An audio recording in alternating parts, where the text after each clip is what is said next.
به شبکه تلگرامی ما داخل شوید و شما از اولین ها شده MP3 ترجمه معنای قرآن را دسترس می کنید و همچنین در ویکتورین آزمون های ما نیز اشتراک می کنید. ما با هم پیش می رویم.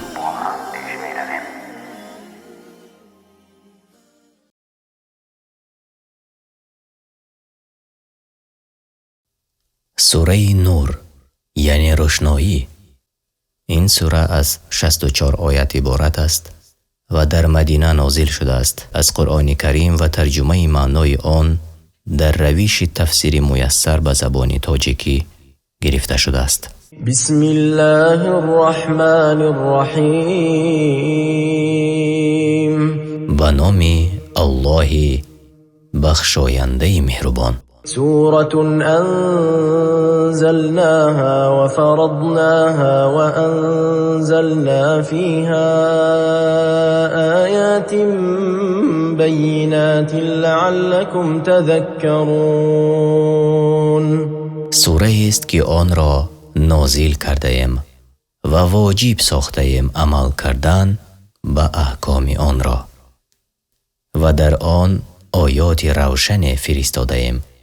ای مؤمنان باشد که پند گیرید. الزانية والزاني فاجلدوا كل واحد منهما 100 جلدة ولا تأخذكم بهما رأفة في دين الله إن كنتم تؤمنون بالله واليوم الآخر وليشهد عذابهما طائفة من المؤمنين.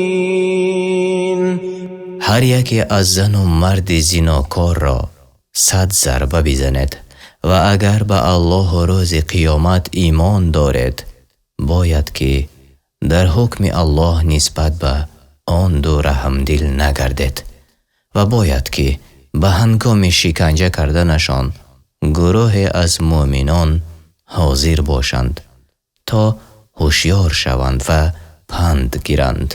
الزاني لا ينكح إلا زانية أو مشركة والزانية لا ينكحها إلا زان أو مشرك وحرم ذلك على المؤمنين. مرد زناکار جز زن زناکار یا مشرک را نمیگیرد و زن زناکار را جز مرد زناکار یا مشرک نمیگیرد و این بر مؤمنان حرام شده است. والذین يرمون المحصنات ثم لم يأتوا بأربعة شهداء فاجلدوهم 80 جلدة ولا تقبلوا لهم شهادة أبدا وأولئك هم الفاسقون.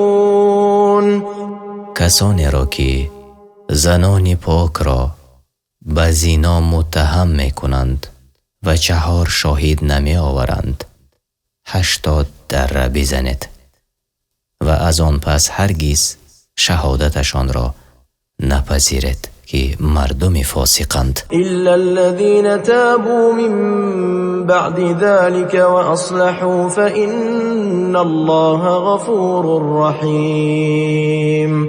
غیر کسانی که بعد از آن توبه کنند و عملشان را اصلاح نمایند زیرا الله بخشنده و مهربان است. والذین یرمون ازواجهم ولم یکن لهم شهداء الا انفسهم فشهادة احدهم 4 شهادات بالله انه لمن الصادقین. و کسانی که زنان خود را به زنا متهم می کنند و شاهد جز خود ندارند باید که سوگند خورند به نام الله 4 بار همانا که او از راستگویان است. والخامسة أن لعنة الله عليه إن كان من الكاذبين.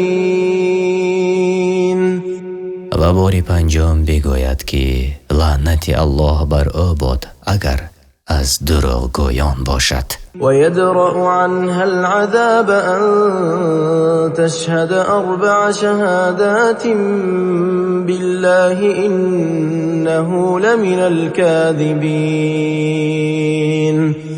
و اگر آن زن 4 بار به الله سوگند خورد که همانا آن مرد دروغ میگوید، جزا از او برداشته می شود. والخامسة أن غضب الله عليها إن كان من الصادقين.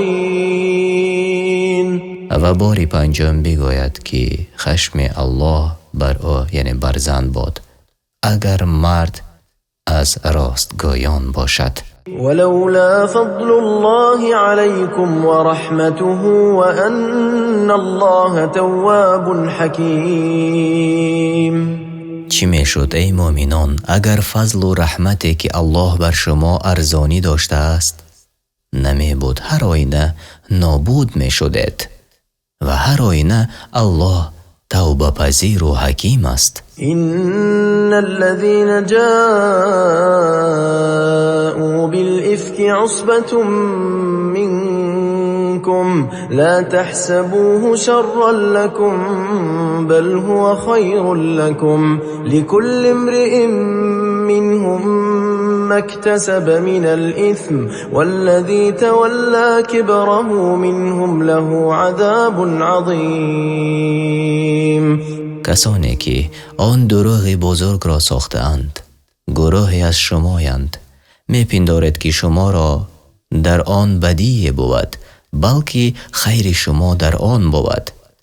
هر مرد از آنها به آن اندازه گناهی که کرده است به جزا رسد و از میان آنها آن که بیشترین این بهتان را به عهده دارد به عذاب بزرگ گرفتار خواهد شد. لولا اذ سمعتموه ظن المؤمنون والمؤمنات بأنفسهم خيرا وقالوا هذا إفك مبين.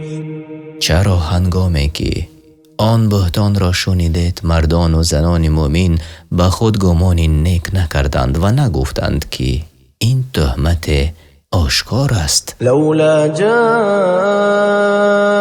عليه ب4 شهداء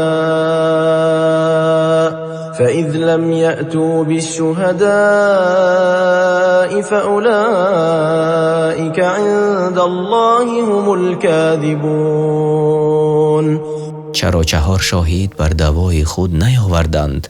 پس اگر شاهدان نیاوردند در نزد الله از زمره دروغگویانند. ولولا فضل الله عليكم ورحمته في الدنيا والآخرة لمسكم فيما أفضتم فيه عذاب عظيم. اگر فضل و رحمت الله در دنیا و آخرت نمی بود به سزای آن سخنان که می گفتید شما را حتما عذاب بزرگ در می رسید. اذ تلقونه بألسنتكم وتقولون بأفواهكم ما ليس لكم به علم وتحسبونه هينا وهو عند الله عظيم. آنگاه که آن سخن باطل را از دهان یکدیگر می گرفتید و چیزی بر زبان می راندید که درباره آن هیچ نمی دانستید و می پنداشتید که کاری خرده است و حال آن که در نزد الله کاری بزرگی بود. ولولا اذ سمعتموه قلتم ما يكون لنا أن نتكلم بهذا سبحانك هذا بهتان عظيم.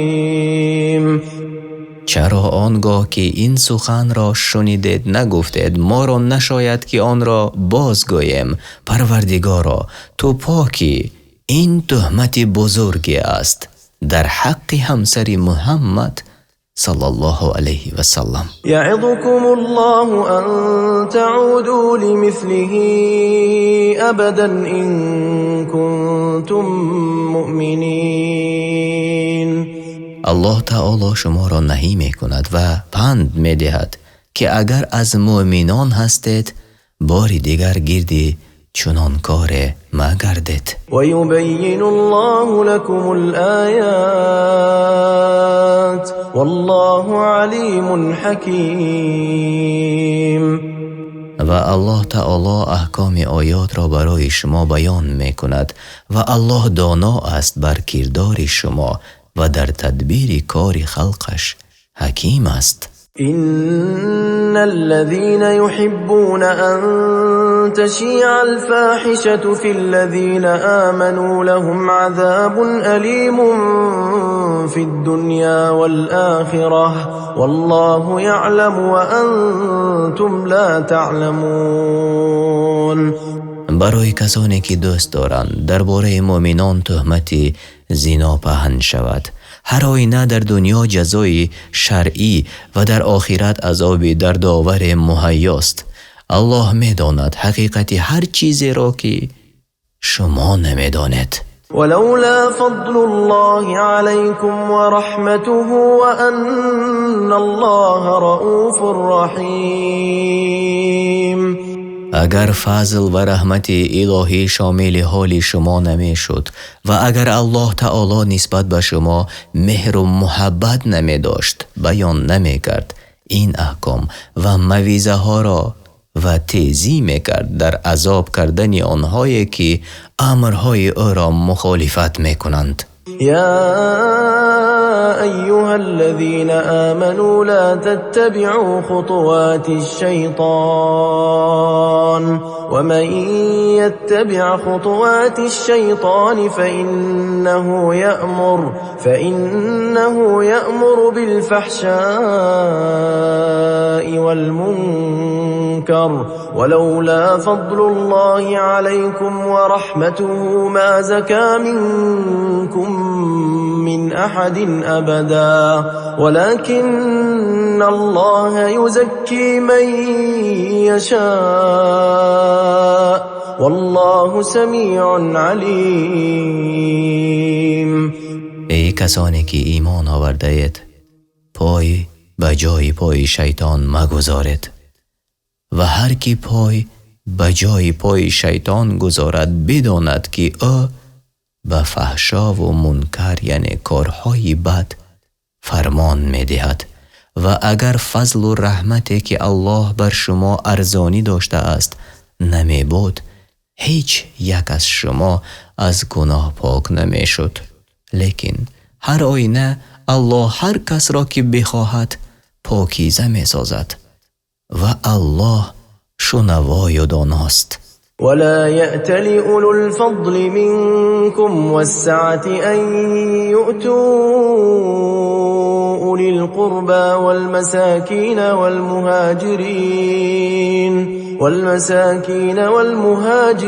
في سبيل الله وليعفوا وليصفحوا ألا تحبون أن يغفر الله لكم والله غفور رحیم. و باید که بزرگان و توانگران شما بر آن سوگند نخورند که چیزی به خویشاوندان و مسکینان و مهاجران در راه الله ندهند. باید ببخشند و گذشت بکنند. آیا نمی خواهید که شما را الله بیامرزد یعنی ببخشد؟ و الله هست آمرزنده مهربان. إن الذين يرمون المحصنات الغافلات المؤمنات لعنوا في الدنيا والآخرة ولهم عذاب عظيم.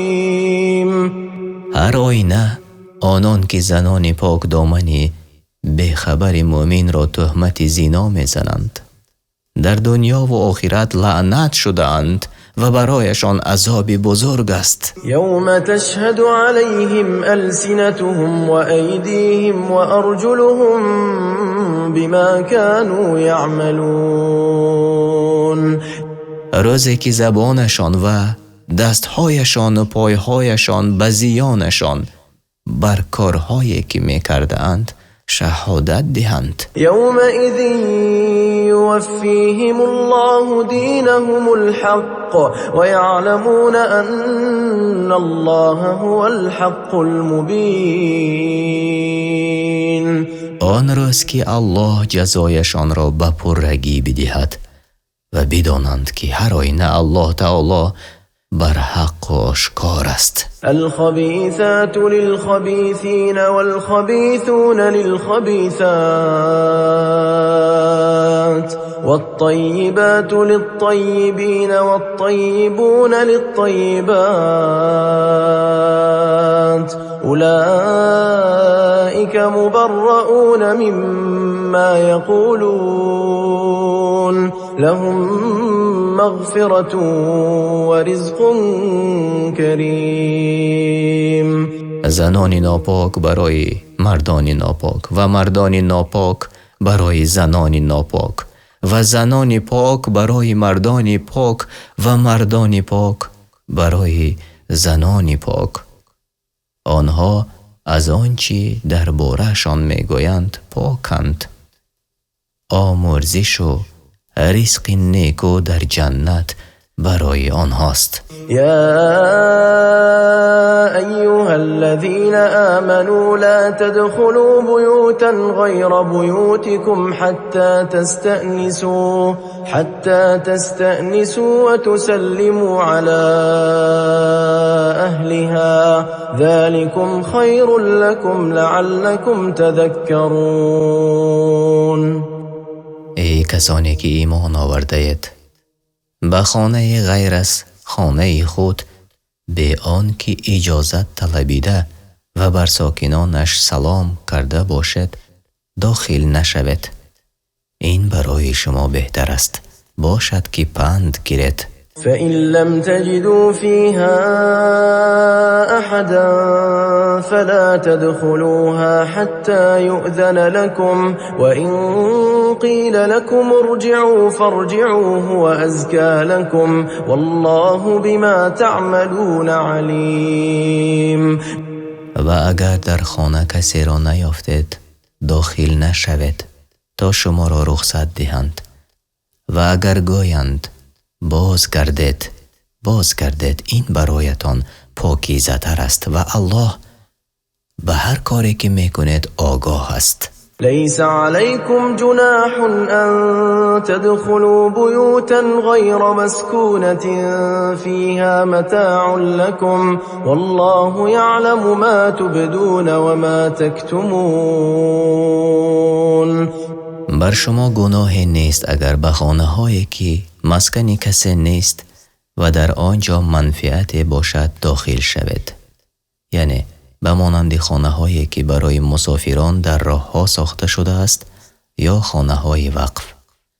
هرچی را آشکار سازد یا پنهان دارد الله به آن آگاه است.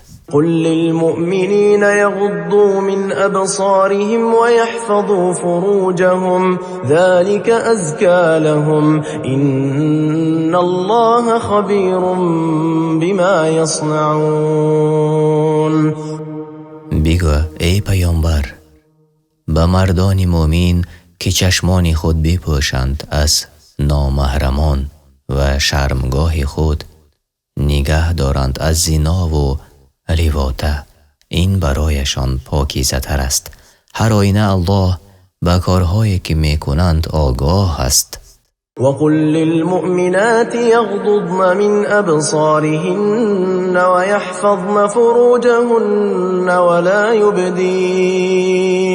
ولا يبدين زينتهن إلا ما ظهر منها وليضربن بخمرهن على جيوبهن ولا يبدين زينتهن إلا لبعولتهن أو آبائهن أو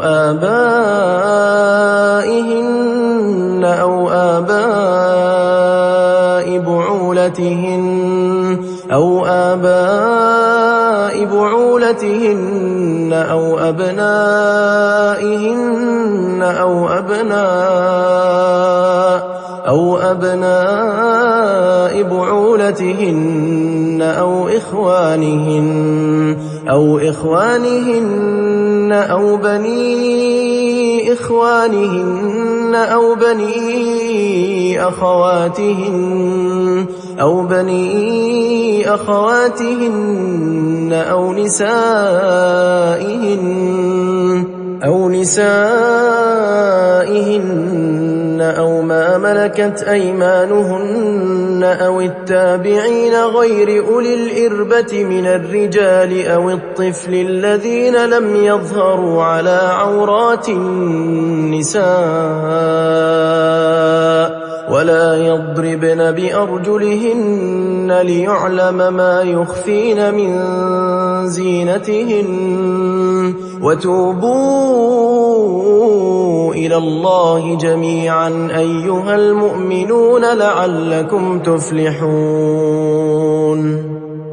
و به زنان مؤمن بگو که چشمان خود بپوشند از نامحرمان و شرمگاه خود نگاه دارند از حرام و زینت‌های خود را جز آن مقدار که پیداست آشکار نکنند و مقنع‌های یعنی روی مال‌های خود را تا گریبان فرا گذارند و زینت‌های خود را آشکار نکنند جز برای شوهر خود یا پدر خود یا پدر شوهر خود یا پسر خود یا پسر شوهر خود یا برادر خود یا پسر برادر خود یا پسر خواهر خود یا زنان همدین خود یا بندگان یعنی غلام و کنیزان خود یا مردان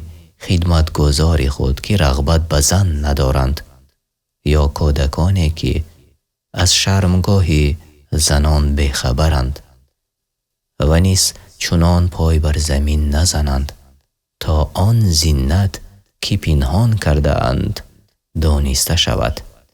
ای مؤمنان همگان به درگاه الله توبه کنید باشد که رستگار گردید. و انکحوا الایام منکم والصالحین من عبادکم و امائکم ان یکونوا فقراء یغنهم الله من فضله والله واسع علیم. خاندار کنانید غلام و کنیزان خود را که صالح و شایسته کار باشند اگر فقیر و بینوا باشند الله با کرم خود با دولت و توانگرشان خواهد ساخت که الله کشایش دهنده و داناست. وليستعفف الذين لا يجدون نكاحا حتى يغنيهم الله من فضله والذين يبتغون الكتاب مما ملكت أيمانكم فكاتبوهم إن علمتم فيهم خيرا وآتوهم مما لله الذي آتاكم ولا تكرهوا فتياتكم على البغاء إن أردنا تحصنا لتبتغوا عرض الحياة الدنيا ومن يكرههن فإن الله من بعد إكراههن غفور رحيم. آنان که به سبب کمبغلیشان قدرت خانه‌دار شوی را ندارند باید پاک دامنی پیشه کنند تا الله از کرم خویش توانگرشان گرداند و از بندگانتان آنان را که خواهان باز خریدن خویشند اگر در آنها خیر یافتید باز خریدنشان را بپذیرید و از آن مال که الله به شما ارزانی داشته است به آنان بدهید و کنیزان خود را اگر خواهند که پرهیزگار باشند به خاطر ثروت دنیوی به زنا مجبور مکنید.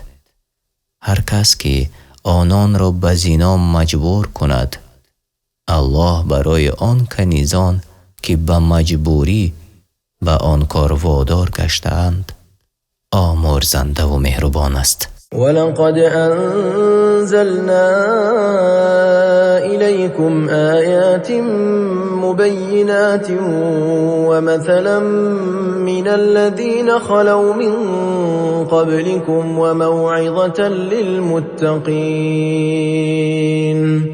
به تحقیق برای شما آیت‌های روشن و واضح و قصه و داستان‌های آنانی که پیش از شما بودند و نیز برای پرهیزگاران پند و نصیحت‌ها نازل کردیم. الله نور السماوات والأرض مثل نوره كمشكاة فيها مصباح المصباح في زجاجة الزجاجة كأنها كوكب دري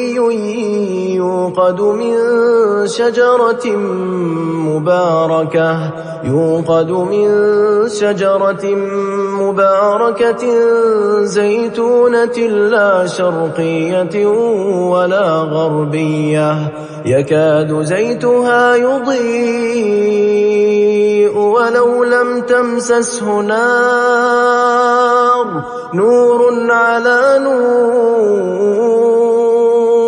يهدي الله لنوره من يشاء ويضرب الله الأمثال للناس والله بكل شيء عليم. الله نور آسمان ها و زمین است. مثل نور او قرآن در دل مؤمن چون چراغدان است که در آن چراغ باشد.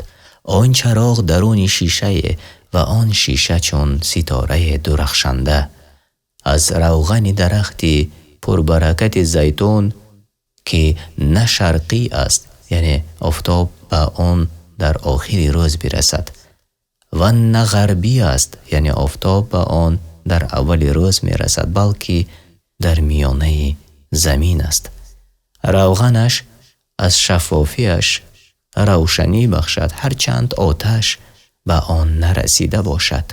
نور بالای نور است. الله هر کس را که بخواهد با آن نور یعنی قرآن هدایت می نماید و برای مردم مثل ها می آورد و الله تعالی بر همه چیز داناست. في بيوت أذن الله أن ترفع ويذكر فيها اسمه يسبح له فيها بالغدو والآصال.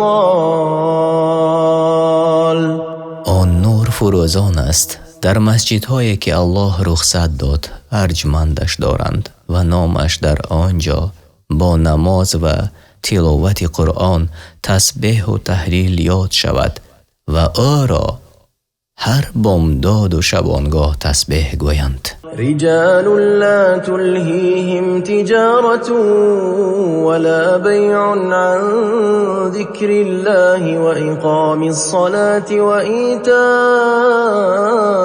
الزكاة يخافون يوما تتقلب فيه القلوب والأبصار.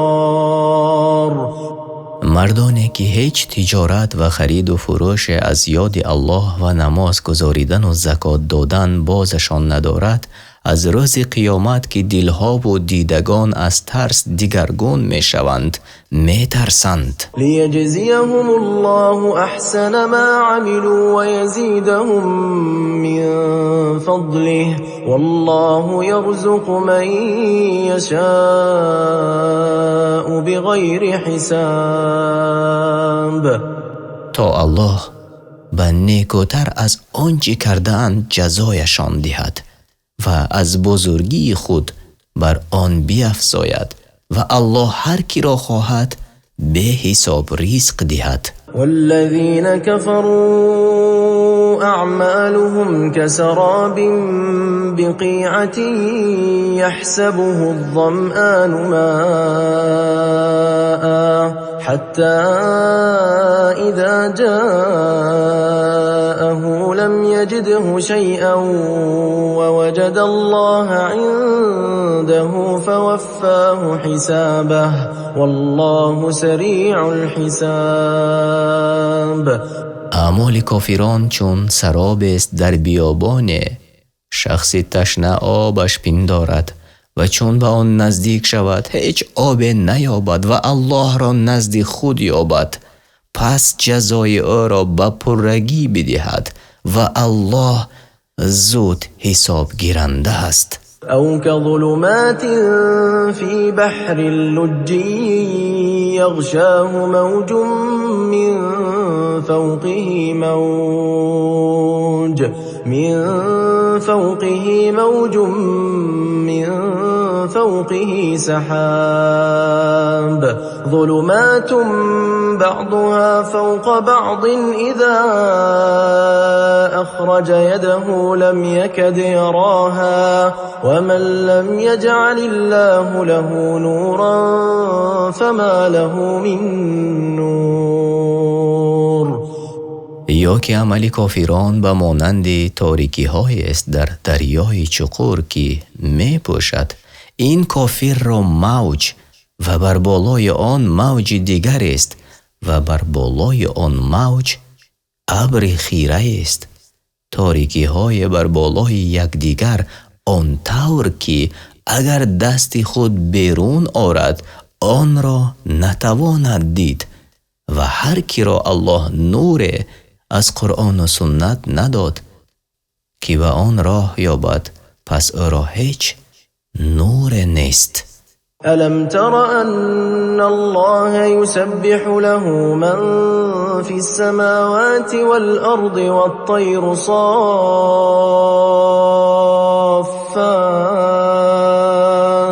كل قد علم صلاته وتسبيحه والله عليم بما يفعلون.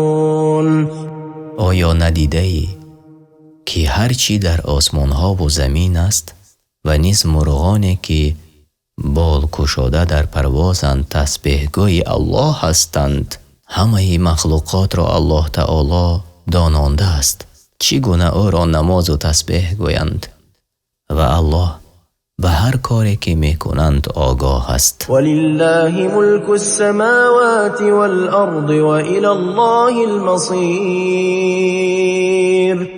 و خاص برای الله است پادشاهی آسمان ها و زمین و بازگشت همگان نزد اوست. ألم تر أن الله يزجي سحابا ثم يؤلف بينه ثم يجعله ركاما فترى الودق يخرج من خلاله وينزل من السماء من جبال فيها من برد فيصيب به من يشاء ويصرفه عن من يشاء يكاد سنا برقه يذهب بالأبصار. آیا ندیده ای که الله ابرهای را به آهستگی می راند، آنگاه آنها را به هم می پیوندد، باز می سازدش رو به رو بالای هم، پس می بینی باران را که خارج می شود از میان آن ابر و فرود می آورد از جانب بالا از کوههای ابری که آن جای است ژاله را، پس هر کی را خواهد با آن آسیب می رساند و از هر کی می خواهد بازش می دارد. رعد و برقی که در آن ابر بوده قریب است که ببرد نور چشمها را. يقلب الله الليل والنهار إن في ذلك لعبرة لأولي الأبصار. یکی از نشانه های قدرت الله تعالی این است که او شب و روز را می گرداند.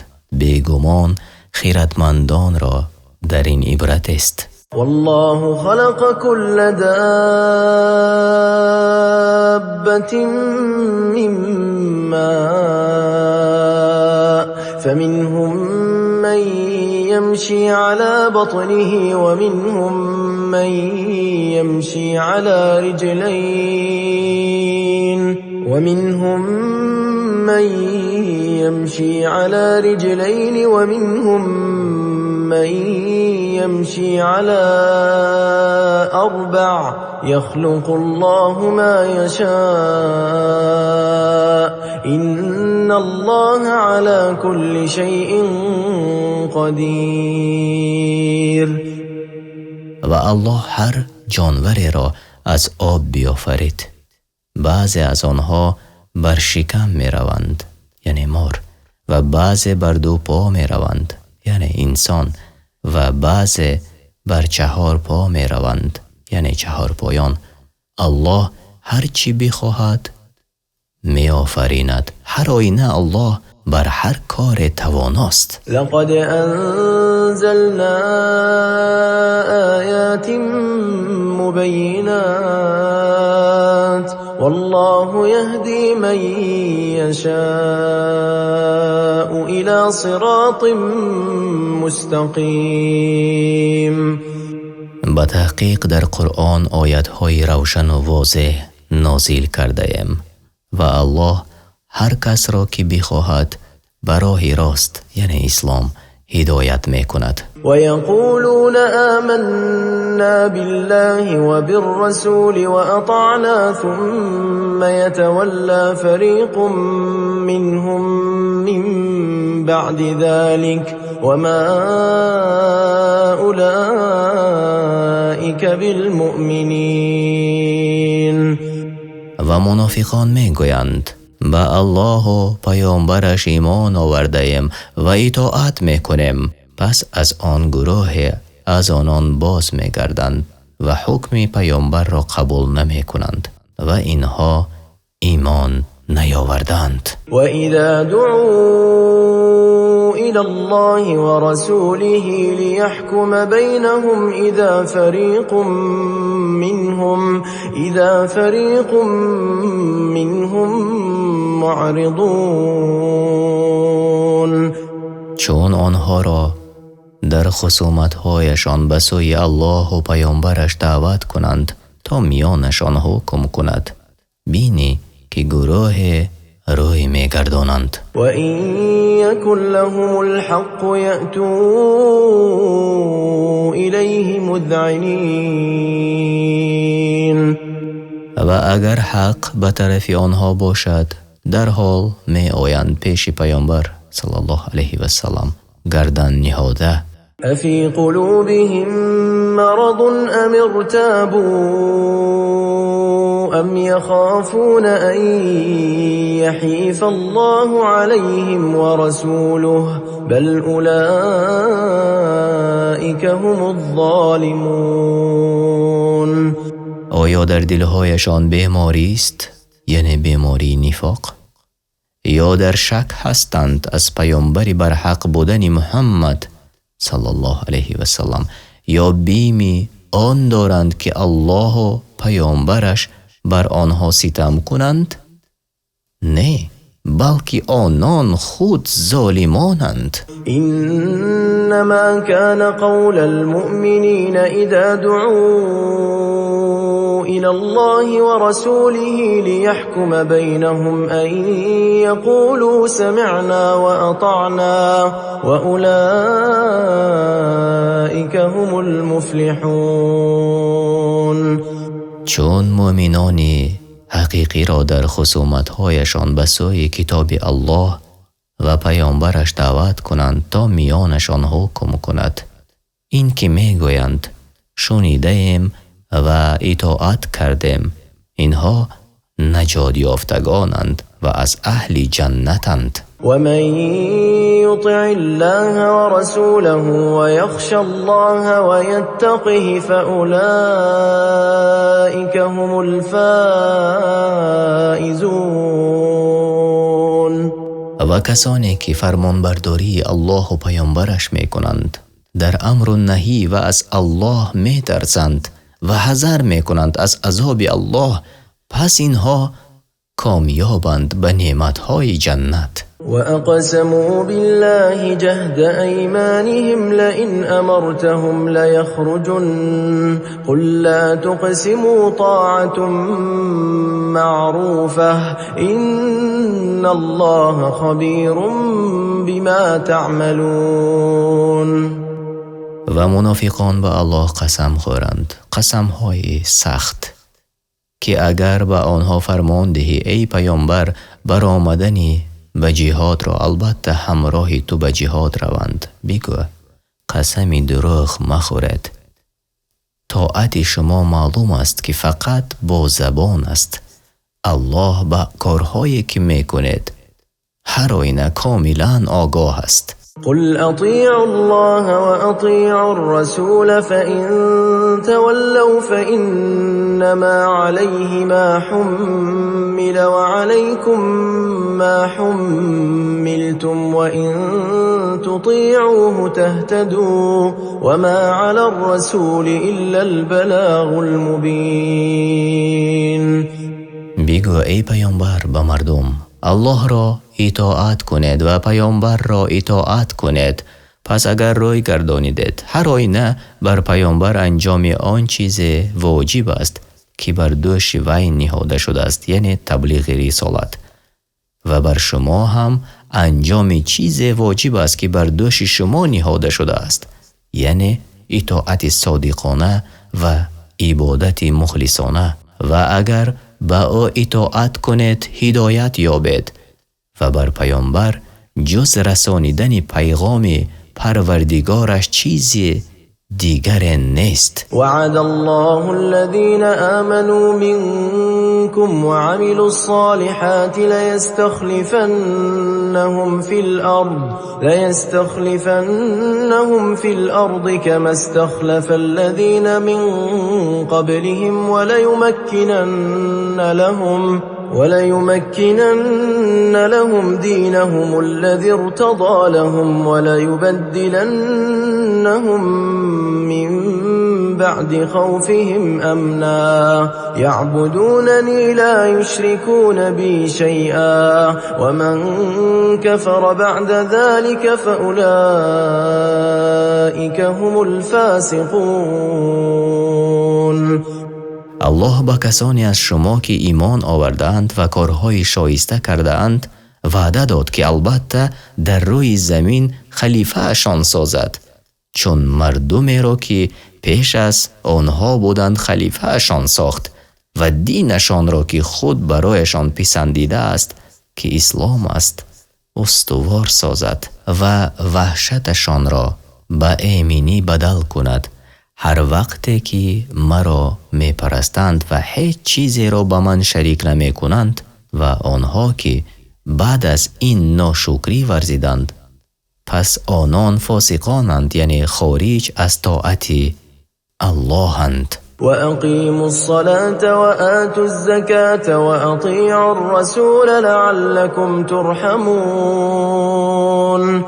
و نماز بگذارید و زکات بدهید و به پیامبر اطاعت کنید شاید که بر شما رحم کرده شود. لا تحسبن الذين كفروا معجزين في الأرض ومأواهم النار ولبئس المصير.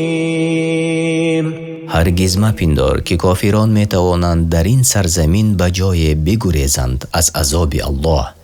جایگاهشان جهنم است و چی بد سرانجام است. يا أيها الذين آمنوا ليستأذنكم الذين ملكت أيمانكم والذين لم يبلغوا الحلم منكم 3 مرات من قبل صلاة الفجر وحين تضعون ثيابكم من الظهيرة ومن بعد صلاة العشاء 3 عورات لكم ليس عليكم ولا عليهم جناح بعدهن طوافون عليكم بعضكم على بعض كذلك يبين الله لكم الآيات والله علیم حکیم. ای کسانی که ایمان آورده اید باید غلامان شما و آن فرزندانی که هنوز به بلاغت نرسیدند در 3 وقت از شما برای وارد شدن به خانه رخصت طلبند. پیش از نماز صبح و هنگام ظهر که لباس از تن بیرون میکند و بعد از نماز خفتن. این 3 وقت خلوت شماست. در غیر این 3 وقت نیست وبال نه بر شما و نه بر آنهایی که نزد شما داخل می شوند. نپرسیده چون که بعضی شما بر بعض دیگر آمد و رفت کنندگانید. الله آیات را اینچنین برای شما بیان می کند و الله دانا و حکیم است. وَإِذَا بَلَغَ الْأَطْفَالُ مِنكُمُ الْحُلُمَ فَلْيَسْتَأْذِنُوا كَمَا اسْتَأْذَنَ الَّذِينَ مِن قَبْلِهِمْ كَذَلِكَ يُبَيِّنُ اللَّهُ لَكُمْ آيَاتِهِ وَاللَّهُ عَلِيمٌ حَكِيمٌ. و چون کودکان شما به سن بلاغت رسیدند در همه وقتها برای درآمدن به مکانی که پدر و مادر در آنجا استراحت می کنند باید مانند کسانی که ذکرشان گذشت یعنی مثل به بلاغت رسیدگان رخصت طلبند. الله تعالی آیات و احکام شریعت خود را اینچنین روشن و ساده برای شما بیان می کند و الله دانا و حکیم است در قانون گذاری برای بندگانش. والقواعد من النساء اللاتي لا يرجون نكاحا فليس عليهن جناح أن يضعن ثيابهن غير متبرجات بزينة وأن يستعففن خير لهن والله سميع علیم.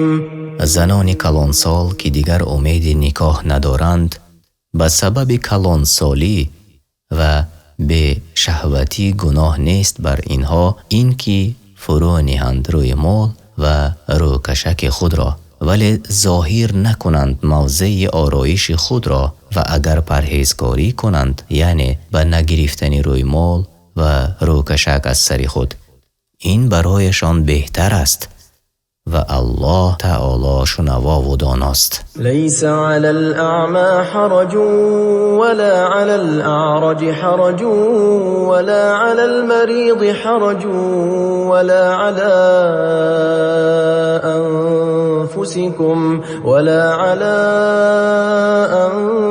أنفسكم أن تأكلوا من بيوتكم أو بيوت آبائكم أو بيوت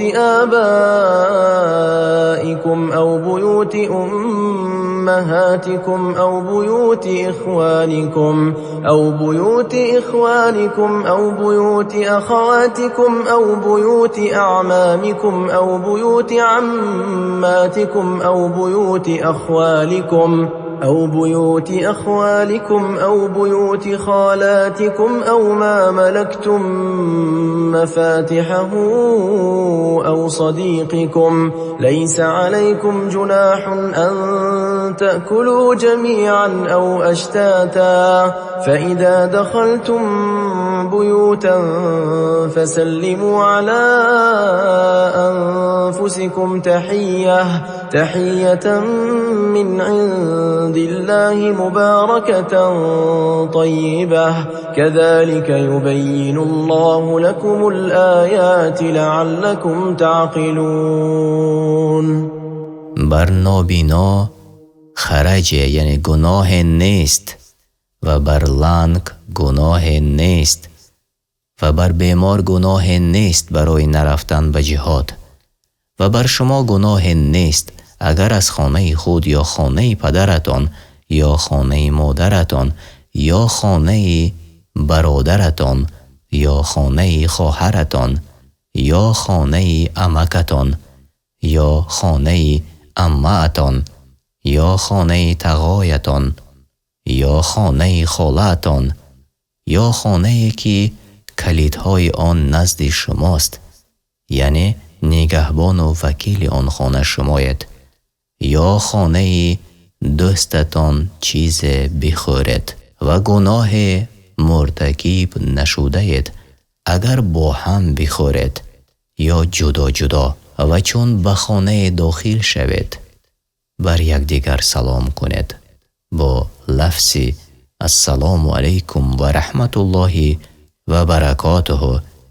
این تحیت است مبارک و پاکیزه از جانب الله تعالی. همچنین الله تعالی آیاتهای خود را برای شما بیان می کند باشد که عاقلانه بیندیشید. إنما المؤمنون الذين آمنوا بالله ورسوله وإذا كانوا معه على أمر جامع لم يذهبوا حتى يستأذنوه إن الذين يستأذنونك أولئك الذين يؤمنون بالله ورسوله فإذا استأذنوك لبعض شأنهم فأذن لمن شئت منهم واستغفر لهم الله إن الله غفور رحيم. همانا مؤمنان کسانی هستند که به الله و پیامبرش ایمان آوردند و چون با پیامبر در کار یک جایه باشند تا از او رخصت نطلبیدند نباید بروند. آنان که از تو ای پیامبر رخصت می طلبند هر آینه کسانی هستند که به الله و پیامبرش ایمان آوردند. پس هنگامی که از تو برای بعضی از کارهایشان رخصت خواستند بر هر یک از آنان که خواهی رخصت بده و برایشان از الله آمرزش یعنی بخشش بخواه که همانا الله تعالی بخشاینده و مهربان است. لا تجعلوا دعاء الرسول بينكم كدعاء بعضكم بعضا قد يعلم الله الذين يتسللون منكم لواذا فليحذر الذين يخالفون عن أمره أن تصيبهم فتنة أو يصيبهم عذاب أليم. ای مؤمنان آنچنان که یکدیگر را ندا میکنید پیامبر را ندا نکنید یعنی ای محمد نگوید بلکه با احترام و عزت به این لفظ ای پیامبر الله یا رسول الله بگوید. البته الله میداند آنهایی را که پنهانی بیرون میشوند از نزد پیامبر صلی الله علیه و سلم باید که بترسند آنهایی که خلاف حکم پیامبر کار میکنند از این که برسد به آنها به سبب خلافکاریشان بلا و مصیبت یا برسد به آنها عذاب دردناک. الا ان لله ما في السماوات والارض قد يعلم ما أنتم عليه ويوم يرجعون إليه فينبئهم بما عملوا والله بكل شيء عليم. آگاه باشد هر آینه از آن الله است. هرچی در آسمان ها و زمین است می‌داند که شما بر چی کارید و آن روز که به سوی او بازگردانیده شوند آنان را از کارهایی که کردند آگاه می‌سازد و جزا می‌دهد و الله به هر چیز داناست. تماشابینان عزیز، شما سوره النور را شنیدید. این سوره از 64 آیت عبارت است و در مدینه نازل شده است. ترجمه‌ای که شما شنیدید از قرآن کریم و ترجمه معنای آن در روش تفسیر میسر به زبان تاجیکی گرفته شده است.